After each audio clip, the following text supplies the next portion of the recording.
بسم اللہ الرحمن الرحیم۔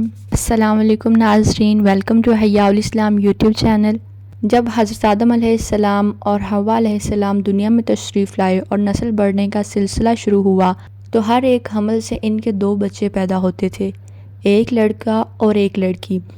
اس وقت جب حضرت آدم علیہ السلام کی اولاد میں بجز بہن بھائیوں کے کوئی اور نہ تھا اور بہن بھائی کا آپس میں نکاح نہیں ہو سکتا تھا، تو اللہ جل شانہ نے اس وقت کی ضرورت کے لحاظ سے شریعت آدم علیہ السلام میں یہ خصوصی حکم جاری فرما دیا تھا کہ ایک حمل میں جو لڑکا لڑکی پیدا ہوں گے وہ آپس میں حقیقی بہن بھائی ہوں گے اور ان کے درمیان نکاح حرام ہوگا۔ البتہ دوسرے حمل سے پیدا ہونے والی لڑکی پہلے حمل سے پیدا ہونے والے لڑکے کے لیے حقیقی بہن کے حکم میں نہیں ہوگی اور ان کے درمیان نکاح جائز ہوگا۔ پھر یہ ہوا کہ پہلے لڑکے قابیل کے ساتھ جو لڑکی پیدا ہوئی وہ حسین و جمیل تھی اور دوسرے لڑکے حابیل کے ساتھ پیدا ہونے والی لڑکی اتنی خوبصورت نہ تھی۔ جب نکاح کا وقت آیا تو حسب ضابطہ حابیل کی بہن سے قابیل کی شادی اور قابیل کی بہن سے حابیل کی شادی قرار پائی۔ اس وقت قابیل ناراض ہوا اور حابیل کا دشمن ہو گیا۔ اسے یہ بات انتہائی ناگوار تھی اور وہ اس پر اصرار کرنے لگا کہ میرے ساتھ جو لڑکی پیدا ہوئی ہے وہی میرے نکاح میں دی جائے۔ یہیں سے حسن پرستی کی ابتدا ہوئی۔ جب شہوت اور حسن پرستی عقل پر غالب آتی ہیں تو احکام الہی کو پس پشت ڈال دیتی ہیں اور ہمیشہ ہمیشہ کے لیے انسان کو خسارے اور ہلاکت کے گڑھے میں ڈال دیتی ہے۔ حضرت آدم علیہ السلام نے شرعی قاعدے کے موافق قابیل کی بات کو قبول نہ فرمایا اور حابیل و قابیل کے درمیان اختلافات ختم کرنے کے لیے یہ فیصلہ فرمایا کہ تم دونوں اپنی اپنی قربانی اللہ کے حضور پیش کرو۔ جس کی قربانی قبول ہو جائے گی وہ لڑکی اس کے نکاح میں دے دی جائے گی، کیونکہ حضرت آدم علیہ السلام کو یقین تھا کہ قربانی اس کی قبول ہوگی جس کا حق ہے، یعنی حابیل کا۔ اس زمانے میں قربانی کی قبولیت کا یہ الہامی دستور تھا کہ نذر و قربانی کی چیز کسی بلند جگہ پر رکھ دی جاتی اور آسمان سے آگ نمودار ہو کر اسے کھا جاتی۔ جس قربانی کو آگ نہ کھائے تو یہ علامت اس کے ناقبول ہونے کی ہوتی تھی۔ پس دونوں نے اپنی اپنی قربانی کی تیاری شروع کر دی۔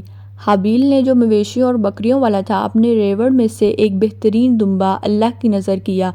قابیل کاشتکار تھا، اس نے بہت ہی ردی قسم کے غلے کا ایک ڈھیر پیش کیا اور دل میں یہ خیال چھپائے رکھا کہ میری قربانی قبول ہو یا نہ ہو مجھے پرواہ نہیں، حابیل کسی صورت میری بہن سے نکاح نہیں کر سکتا۔ مختصر یہ کہ دونوں نے اپنی اپنی قربانی پہاڑ پر جا کر رکھ دی۔ پھر حضرت آدم علیہ السلام نے دعا کی اور آسمان سے ایک آگ آئی اور حابیل کی قربانی کو کھا گئی اور قابیل کی قربانی جوں کی توں پڑی رہی اور اس طرح قبولیت قربانی کا شرف حابیل کے حصے میں آیا۔ اس پر قابیل کو اپنی ناکامی کے ساتھ رسوائی کا منہ دیکھنا پڑا۔ وہ اپنی اس توہین کو کسی طرح برداشت نہ کر سکا اور اس کے دل میں حسد کی آگ بھڑک اٹھی۔ قابیل نے حابیل سے صاف کہہ دیا کہ تم اس لڑکی سے نکاح کرنے سے باز آ جاؤ ورنہ میں تجھے جان سے مار ڈالوں گا۔ حابیل نے ایک اصولی بات کی جس میں اس کی ہمدردی اور خیر خواہی بھی تھی۔ اللہ تعالیٰ کا یہ دستور ہے کہ وہ متقی اور پرہیزگار کے عمل کو قبول فرمایا کرتے ہیں۔ قابیل یہ بات سن کر اپنی نیت کے کھوٹ کی طرف توجہ کرنے کی بجائے حابیل پر حسد کرنے لگا۔ کسی شخص کو جب یہ نظر آئے کہ اللہ تعالیٰ نے اپنے کسی بندے کو کوئی خاص نعمت عطا فرمائی ہے تو اسے چاہیے کہ حسد نہ کرے بلکہ اپنی محرومی کو کوتاہی عمل اور اپنے گناہوں کے سبب سے سمجھ کر ان سے تائب ہونے کی فکر کرے اور دوسرے کی اس نعمت کے زوال کی فکر میں پڑنے کی بجائے اللہ کریم سے اپنے لیے بھی اس نعمت کی دعا کرے۔ حابیل نے جب یہ دیکھا کہ مجھے قتل کرنے کے لیے اقدام کر رہا ہے تو اس نے کہا، اے بھائی میں تو کسی طرح تجھ پر ہاتھ نہیں اٹھاؤں گا، کیونکہ میں اللہ رب العالمین سے ڈرتا ہوں جس نے ہمیں پیدا کیا اور جس نے ایک دوسرے کی جان و مال کے احترام کی ہدایت فرمائی۔ اگر تم مجھے قتل کرو گے تو میرے قتل کا گناہ تمہارے سر ہوگا، پھر تو جہنمی ہو جائے گا۔ مگر قابیل نے حابیل کی ایک نہ سنی۔ پس جب قابیل نے حابیل کو قتل کرنے کا فیصلہ کر لیا تو اس کی سمجھ میں نہ آتا تھا کہ وہ کس طرح قتل کرے۔ شیطان جو کہ انسان کا ازلی دشمن ہے اور جس نے قسم کھائی تھی کہ میں ضرور بضرور بنی آدم کو گمراہ کروں گا اور سیدھے راستے سے بہکاؤں گا، اسے اپنی پرانی دشمنی کا بدلہ لینے کا موقع ہاتھ آیا۔ شیطان بھیس بدل کر قابیل کے سامنے آیا اور ایک پرندے کو پکڑ کر پرندے کا سر پتھر پر رکھا اور اوپر سے دوسرا پتھر مار دیا۔ اس طرح قابیل کو قتل کرنے کا طریقہ سکھایا۔ اب قابیل اس تلاش میں تھا کہ وہ بھی موقع پا کر اپنے بھائی کو اس طرح قتل کر دے۔ چنانچہ حابیل ایک دن سویا ہوا تھا تو قابیل نے ایک بھاری پتھر اٹھا کر اپنے بھائی کے سر پر مارا اور اس طرح اپنے بھائی کو قتل کر دیا، لیکن اس قتل سے اس کو دین و دنیا دونوں میں خسارہ ہوا۔ دنیا کا نقصان یہ ہوا کہ والدین ناراض ہوئے، بھائی جیسا ساتھی اور مددگار کھو بیٹھا، قیامت تک کے لیے بدنام اور رسوا ہو گیا، اور آخرت کا خسارہ یہ ہوا کہ اس ظلم اور قطع رحمی کی وجہ سے اللہ تعالیٰ اس سے ناراض ہو گئے اور قطع رحمی کا بانی ہونے کی وجہ سے ہمیشہ کی سزا کا مستحق ہوا۔ ایک روایت میں آتا ہے رسول اللہ صلی اللہ علیہ وسلم نے فرمایا کہ دنیا میں جب بھی کوئی ظلم سے قتل ہوتا ہے تو اس کا گناہ حضرت آدم کے بیٹے قابیل کی گردن پر ضرور ہوتا ہے، اس لیے وہ پہلا شخص تھا جس نے ظالمانہ قتل کی ابتدا کی اور یہ ناپاک سنت جاری کی۔ قتل کے بعد قابیل کی سمجھ میں نہ آیا کہ وہ لاش کو کیا کرے، کیونکہ روئے زمین پر یہ پہلا انسان مردہ تھا۔ لاش کو کھلے میدان میں پڑا دیکھ کر درندوں نے کھانا چاہا تو قابیل نے مجبوراً اس لاش کو کندھے پر اٹھایا اور مارے مارے پھرتا رہا، اور وہ سرگرداں تھا کہ لاش کو کہاں پھینکے۔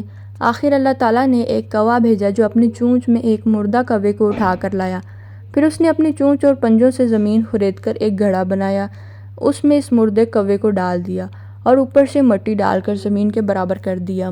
قابیل نے یہ تمام منظر دیکھا، اس وقت اسے افسوس ہوا کہ میرے میں اس کوے کے برابر بھی سمجھ نہیں جو بھائی کی لاش کو زمین میں دبا دیتا۔ کوے نے اس کو یہ تعبیر بتائی کہ وہ اس طرح اپنے بھائی کی لاش چھپائے کہ دوسروں کی نظر نہ پڑے اور اس کا جرم افشا نہ ہو۔ کوے کے اس سیانے پن کو دیکھ کر قابیل نے اپنا سر پیٹ لیا کہ ہائے میری کم بختی، میں کوے سے بھی گیا گزرا ثابت ہوا، مجھے اتنی تدبیر بھی نہیں سوجی کہ میں اس طرح اپنے بھائی کی لاش کو ڈھانپ لیتا۔ چنانچہ اپنی اس بیوقوفی پر اس کو بڑی ندامت ہوئی اور تقاضا انصاف تھا کہ قابیل کی اس عمل پر اس کو دنیا میں بھی ذلیل کیا جائے اور اس قابل بنا دیا جائے کہ خود کو اپنی ناقلی اور کمینگی کا احساس ہو۔